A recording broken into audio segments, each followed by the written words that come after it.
Alright, what up? This video is titled Signs You're an Old Soul. In this video, that's exactly what I'll be discussing. First, I'll explain the concept of what is an old soul, that whole concept, kind of clear it up. And then I'll explain the 15 to 20 points which I wrote down regarding whether you may be an old soul or not. Before I get into these points, I just want to explain each one of these 15 to 20 points using like one or two words just so you get an understanding of what I'll be talking about in this video. And so that in case this is not something for you, I'm not going to be wasting your time. So, mature, even at a young age, focused on evolution, wisdom seeking, unique values, loner, alone time, thinker, authentic, outsider, empath, um, connection with people, romantic, spiritual, connection to dream world, historical tie, sensitive towards injustice, lack of fear, some hints which we can extract using astrology and numerology, and how an old soul may look in their physical incarnation. So I'll get into each one of these little subjects using kind of my own knowledge because I seem to very strongly connect with this subject. I have a deep understanding of it in a sense because I feel like that's kind of what I'm dealing with. I relate to many of these points, very many, and that's why I am able to talk about it kind of just from the top of my head. So I hope this video will be engaging for you. Let's start. Now, let me first explain the concept of old souls. What is an old soul? Now, an old soul is simply what even is a soul? Now, I believe this is my physical body. This is the avatar which I have chosen to, use for this incarnation on a physical planet called Earth. But my real self, my authentic self, the real me, is the soul or the higher self, however you may refer to that. And that is something which many cultures, religions, and ancient occult texts have referred to, right? That is something which people have believed in for as long as humanity has, in a sense, existed. So, an old soul may simply be a soul which has decided to reincarnate on Earth more times than other souls, right? So, some souls may have chosen to come to Earth more times or have been here before other souls chose to, hey, let me try out this Earth experience. So, that is kind of all it means is that a soul has reincarnated on this planet more times than another one. That does not imply any sense of superiority towards other people, other souls. That just means that you may have been around for longer during, your reincarnations on this planet, making you this, giving you certain unique characteristics and personality traits or values, which I'm about to discuss. Starting with the fact that you may be very mature, even at a young age. So you really come here with a sense of a responsibility and purpose, right? You kind of feel it intuitively and subconsciously from the earliest age, right? You feel that you're here for a reason and an important reason, and you're not, in a sense, here for the first time just to like explore and get to know this planet and everything it has to offer. You're kind of already, in a sense, a master. You've been here before, you've done all these things, and now you're just here for a higher mission, a higher sense of purpose, and you feel it from an early age.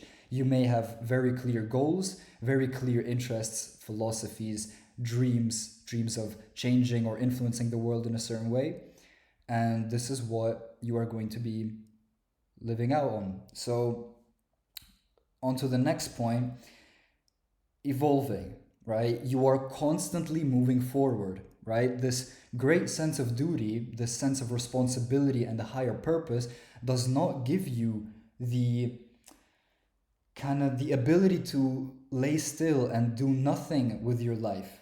You are really determined regarding your purpose, regarding your mission, or just regarding your self discovery. That gives you a desire to constantly evolve in whatever way. Maybe you will have a period where you're focused on physical evolution, or mental, or spiritual, or emotional evolution, but you are constantly moving forward. You do not like to waste time on nothing because you know that this is not why you're here. You came here for a very specific mission, a very specific higher purpose, and you, in a sense, are not allowed to just, lay on a tree all day doing nothing, right?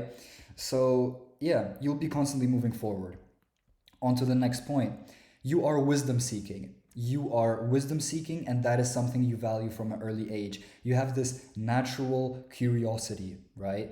And wisdom seeking is something you value more than people your age, or, yeah, your colleagues. And that is also something you value more than materialistic pursuits. So instead of getting a career that has to do with making a lot of money, you're going to choose a career that allows you to evolve in the way that you are interested in, or change the world in which you're interested in. The books you read are not for materialistic gains, but rather something romantic, esoteric, occult, spiritual, historical, that sort of vibe, right? You really value kind of the intellect, and you value your subconscious kind of mind. You value your inner world in a sense, right? And you have a very vivid and imaginative, powerful inner world, right? So, what else can I talk about? You are a unique individual with unique values. You're very authentic in a sense. You are not caught up with the drama of the world, right? You have been here before, which means that the talks of, people your age may not be interesting for you. You don't care who won which fight, which soccer team won, who cheated on who was in a relationship with who. You don't care about kind of the earthly drama. You don't care about celebrities. You don't care about the new popular thing, the new popular clothing trend, the new popular whatever. You in a sense have unique values. You don't value what is currently popular, what the world is currently interested in. You are really unique in what you value and what you choose to pursue, right? And you don't really let people deter you from that path, right? And that brings me to the point of that you may be a loner. You may be a loner, which means that you genuinely value time being alone. And not only that, but it's that uniqueness makes you a loner. Other people may not understand you. They may not be comfortable with you. They may, just not be interested in what you're interested in, because you really live out those deep passions from a very early age, right? So you may be a loner, simple as that. People may not be all too interested in you, or you may not be all too interested in people, right? That does not imply that you are lonely. Being alone and being lonely are two very different things, right? You will be alone, but not lonely, because you have the entire cosmos in your mind. You have a very vivid, imaginative, and beautiful, deep inner world, right? Simply in your own mind, which means that you do not have to rely on the stimulation of other people, right? You don't have to rely on other people for that mental, emotional, romantic stimulation. You can get that from books, you can get that from your own experiences, or simply your own mind, right? You value alone time because you know that when you're alone is when you are alone with the cosmos. When you are alone and your mind is calm, that is when you are really alone with God or with the cosmos, whatever it is that you may believe in.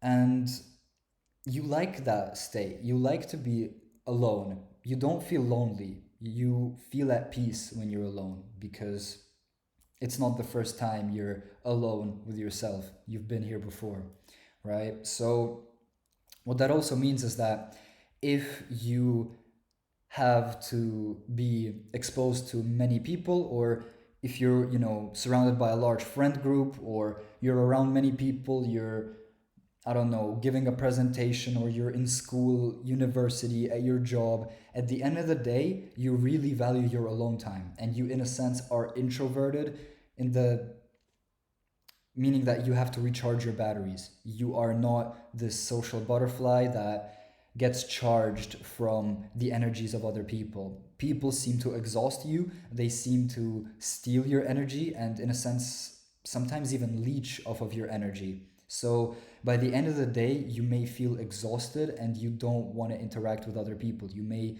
just want to be alone in your own mind, in your own inner world, right? So, on to the next point, you're a thinker. You're a deep, big thinker. You may be very intelligent and you just think all the time. You think all the time.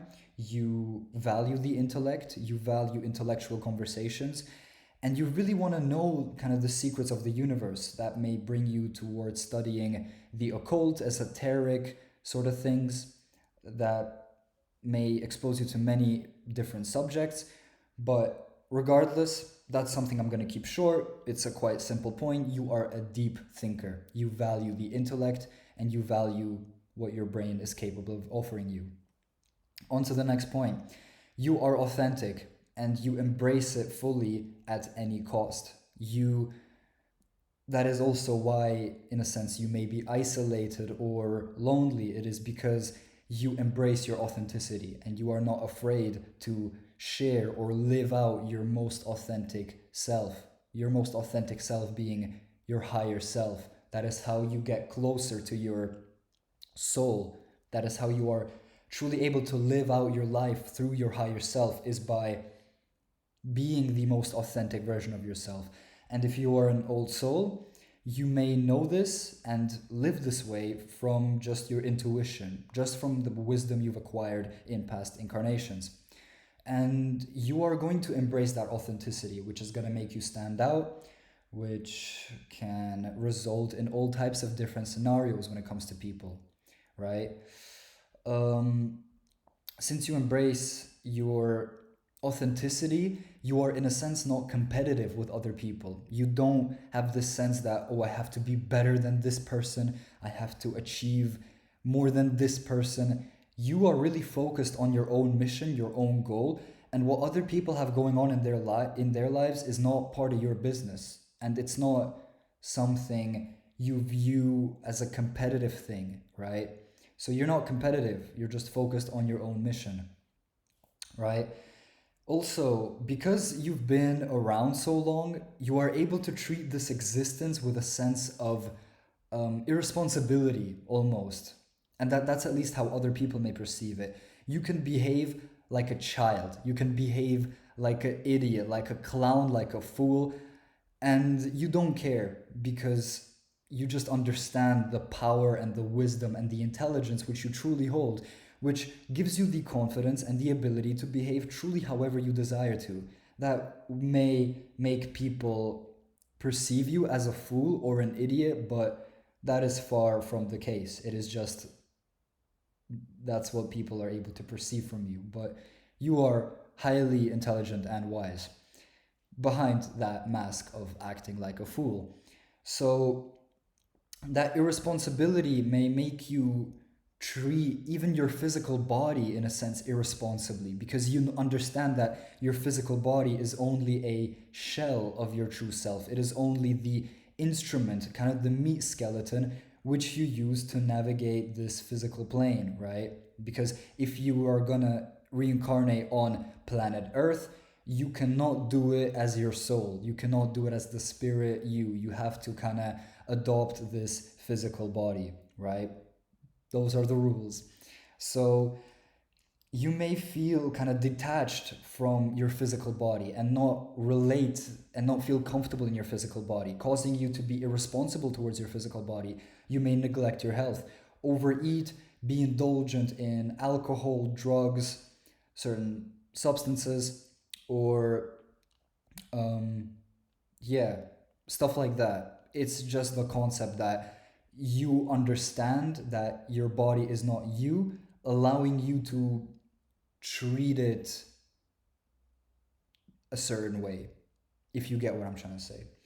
So, on to the next point, you are an outsider. You do not fit in. That ties into the loner point, but you are an outsider. People don't let you in their group. You are weird because you live in your own world. You may have, as a child, been bullied, misunderstood by peers your age because you are just different and you live out that authentic self, right?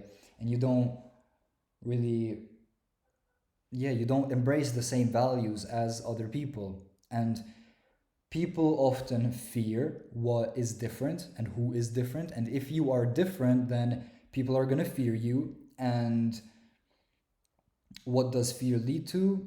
Fear leads to people having a desire to put you down or bring you to their level or try to, get a reaction out of you, provoke you in a sense.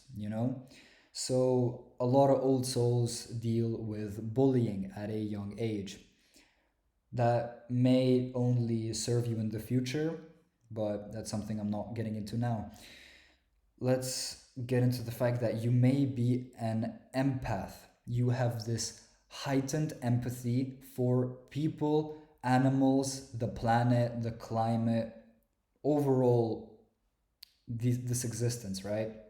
This may cause you to um, become a volunteer or just feel overly empathetic for people who are suffering. You are sensitive to people suffering. You want to ameliorate and get rid of the suffering in this world. You may not know how to do it, but that's something you strongly desire. And it genuinely hurts you when you see other people hurt, right? You may be a volunteer for animals, for people in need, people with less, in a sense, um, privilege or opportunity than you, right? So also you may have a heightened empathy for animals, making you volunteer to help animals. You may have a desire to become vegetarian or vegan because you do not believe on imposing unnecessary suffering upon other living beings, right? Just because you are more powerful than them does not mean you have the right to, in a sense, take their life for your earthly pleasures. Bringing me to the point of you not valuing earthly pleasures as much as other people. You don't care about going out, getting drunk. You don't value getting high. You don't value sex or physical pleasure of good food, um, that sort of stuff, as much as other people, right? You are more on the emotional, intellectual, spiritual plane, and you don't really care about the physical pleasures of the body, right? So that's that.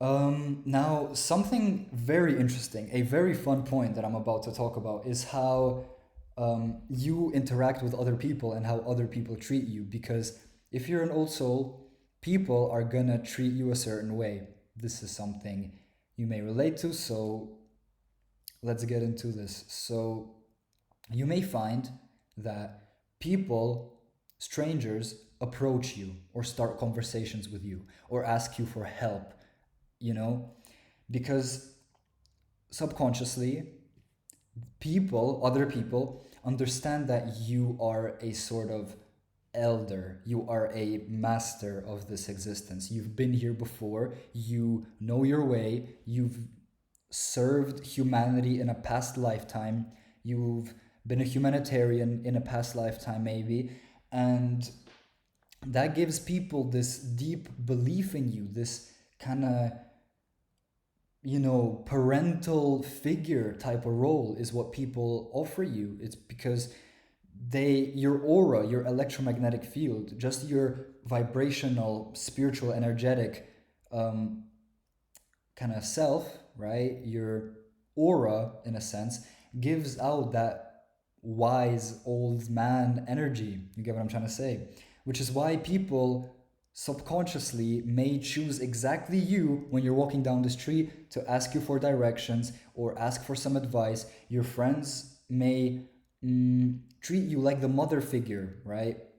Like the wise old woman or the wise old man, thinking you have the answers or you have some advice to give, right? People come to you when they need good advice, when they need a good opinion, a very kind of non judgmental opinion in a sense, because old souls are not interested in judging anybody, right? Um, you have a comforting aura, right? So that's why people approach you, is because you have a comforting aura. People feel comfortable around you. Your mere presence does not intimidate people. No, that's something a bit different. You have a calming energy. People understand that you are a being of light in a sense. You are a being of you have humanitarian tendencies. You are here to help. You are not here to compete with anyone. You are here to be of service to humanity, right? So this gives you that comforting aura. Also, even if you're young, people may treat you with extraordinary respect, right? That may come down to how you look, how you speak, how you present yourself. That is the case for anybody, right? But I feel like with old souls, there's a big concept that people and older people respect you very greatly, even if you're young, because they feel on an energetic level, on the subconscious spiritual level, that you are not actually just this young idiot. You may be a very old soul simply in a young person's body, or in an younger person, yeah, in a younger person's body. So people already treat you with respect. You know how they say, like, respect your elders?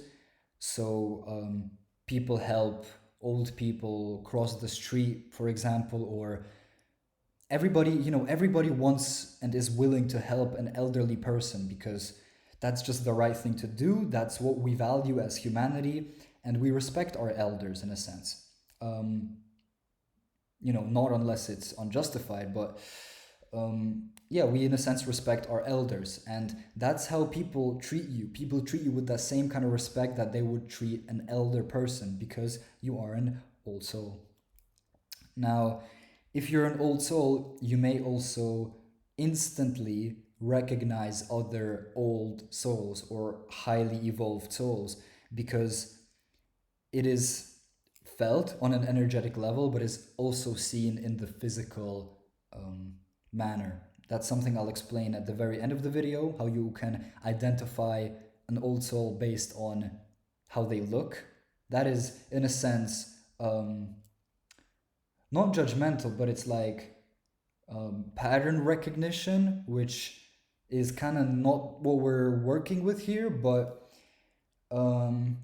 it's gonna make sense. Trust me, it's gonna make sense.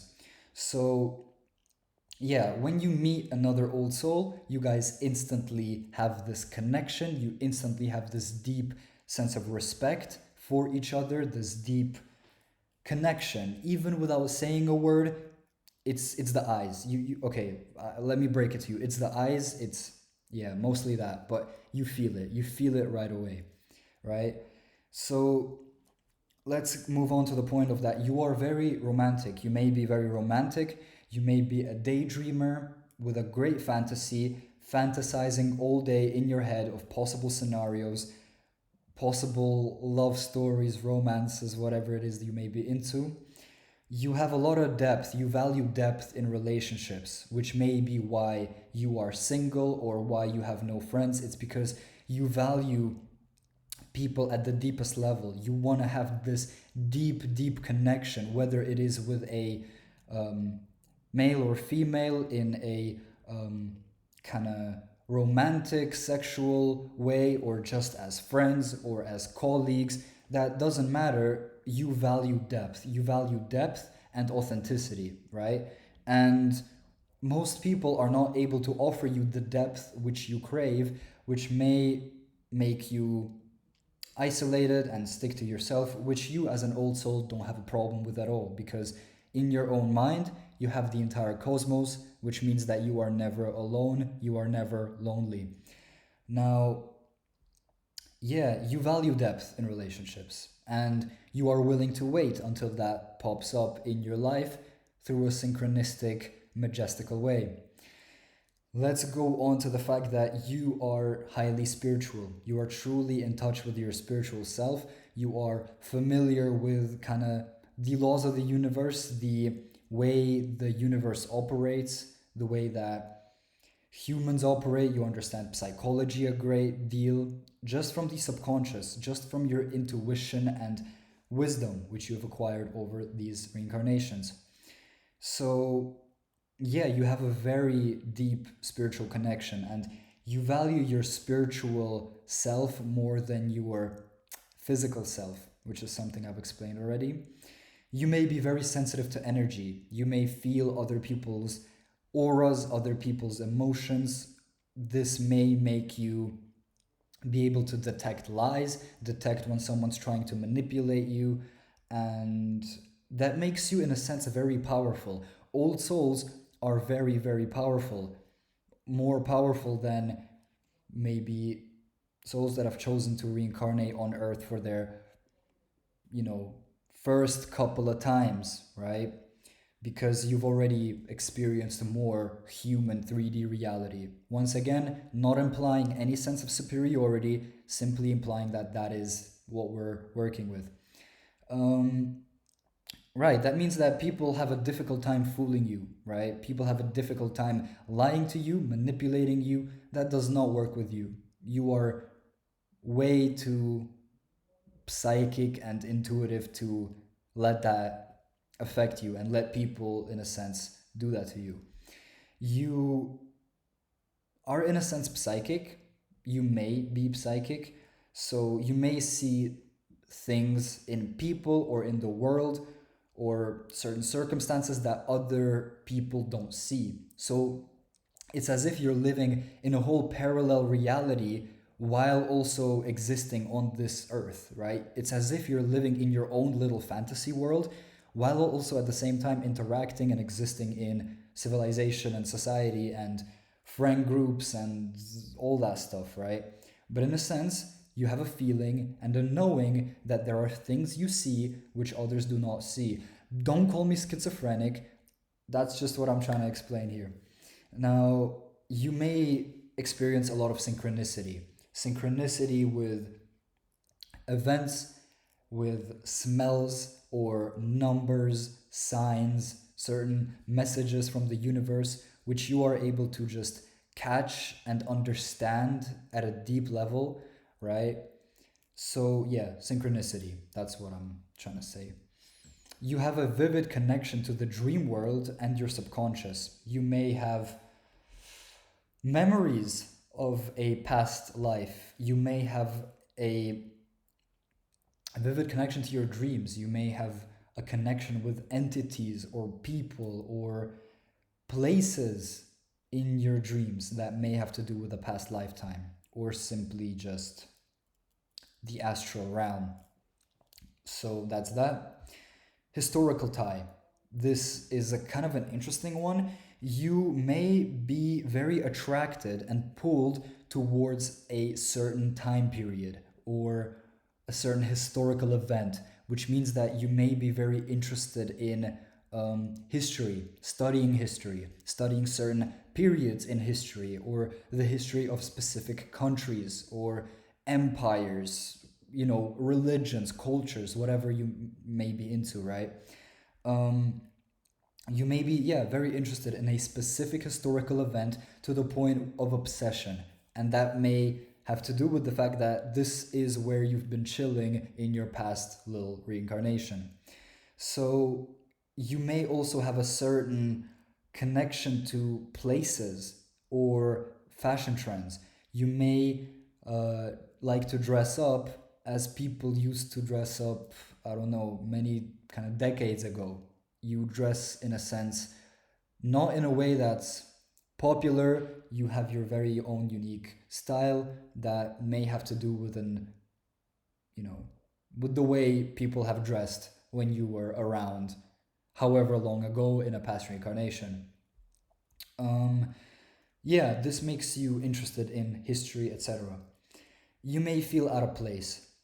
The world you live in now may seem like a very odd place. You don't feel like you belong. You don't feel like you are from here, that you are belonging here. You just don't connect with what's going on in the world and with people currently living in the world. You feel like an alien that spawned on this planet, like mistakenly, coming to this planet instead of going to the moon and I don't know, smoking a joint there or something. That's just the mistake you made. Now you're here on this planet, make the best of it. So yeah, you may feel out of place. Simple as that. Um, that may carry a lot of problems with it, but yeah, I mean, something everyone deals with. You may be very sensitive towards injustice, right? That ties back to that empathetic kind of nature you have. You may be very sensitive towards injustice. When you see somebody treated unfairly, you are the one to stand up and confront that. You do not like people getting exploited, robbed, manipulated, used. You are going to fight against that because you value authentic, truthful, in a sense, morally just things, right? Um, an interesting point is that you may have a lack of fear. You may have a complete um, lack of fear of things which other people have a great deal of fear of. Because I've talked about this in a past video. If you're an old soul, you may have been around during the Mongol Empire of Genghis Khan. You may have been fighting with these warriors. You may have been around when Vlad the Impaler was around, or when the Ice Age was around and you were, running away from saber-toothed tigers or mammoths, or I don't know, like these old scary ass animals, that may have been the case. You may have fought in wars. You may have undergone famine or poverty or complete like destruction. So, because, believe it or not, history before where we are now was much more cruel and gruesome than even the things happening in today's world. What's happening in today's world is also, you know, on that level, but people back then used to do things that we cannot even imagine doing to other people, right? Obviously, war, famine, conflict, death, suffering still exists greatly on this planet, but I believe that it is not compared to, it cannot be compared to what humanity has dealt with in the past. I bet you would agree with me here. Now, let's hope that within our future we don't see things getting worse, but that's not what we have great control over. That is for the politicians and secret rulers and societies of this world to kind of, yeah, figure out for themselves. I hope they make the rational decisions. I hope you get what I'm trying to say. I'm trying to, make this more complicated than it has to be. But let's see what I can talk about. Yeah, lack of fear. Yeah, all those things that you may have experienced in your past reincarnation just make you not as scared of what's going on in the world. Like, oh, inflation, that's what people are scared of. In my last lifetime, I was running away from Vlad the Impaler, or I don't know, Napoleon. So taxes or inflation or things like that about the modern world that are like uncomfortable, you just don't you're not scared like that. You're also not really scared of authority and certain structures. You may not be afraid of the law. You may not be afraid of authority figures, being policemen, politicians, your parents, your teachers, your um, authority figures, because you understand your power. You understand that they are not superior than you just because they have a higher title than you, just because they have more power, more money, more influence than you. Your spirit, your soul may be exponentially times more powerful, wise, and yeah, powerful than somebody else's who has earthly power, right? Your power may consist of the spiritual realm, the etheric realm. That's where your power may be, right? This gives you a intuitive kind of knowledge that you're going to be all right, you're going to be just fine. This makes you not fear things as much as others may. So, let me talk about numerology and astrology for a bit. Um, you may, if you're an old soul, you may be into sort of the occult or esoteric type of things. One sec. Cheers, my friends. This here is orange infused water. Very yummy. Anyways, yeah, so you may be into the occult, really like the secrets of the universe, the esoteric kind of spiritual nature of our being. This makes you interested in magic or tarot, astrology, numerology, any sort of divination, any sort of practices or techniques which allow you to enter altered state of consciousness, altered states of being, like basically some weird stuff. You may be into some weird stuff, is what I'm trying to say, and nothing wrong with that, unless it's done to harm others. So using numerology, right? Numerology is something I know a little bit about. So in numerology, right, they believe that people who are certain numbers represent old soul energy, and that when you're born, the date you are born on imprints you with energy. And if you are a certain life path being your full birthday added up and subtracted to a single digit number. So basically, what a lot of numerologists believe is that if you are a life path 9 and master number 11, 22, or 33, you may be an old soul, because you have to work up these numbers to then reincarnate with a certain numerological constitution, right? So, yeah, if you don't know anything about numerology, if you calculate your life path number and you find out you're a life path 9 or master number 11, 22, and 33, you may be a very old soul. Obviously, any number in numerology may be an old soul. That is just a very kind of hypothesis type of opinion, but that's what a lot of numerologists believe and speak about. Now, on to the last point. Pretty much, yeah, the last point is that the looks, right? Let's talk about the looks. How do you recognize an old soul based on how they look?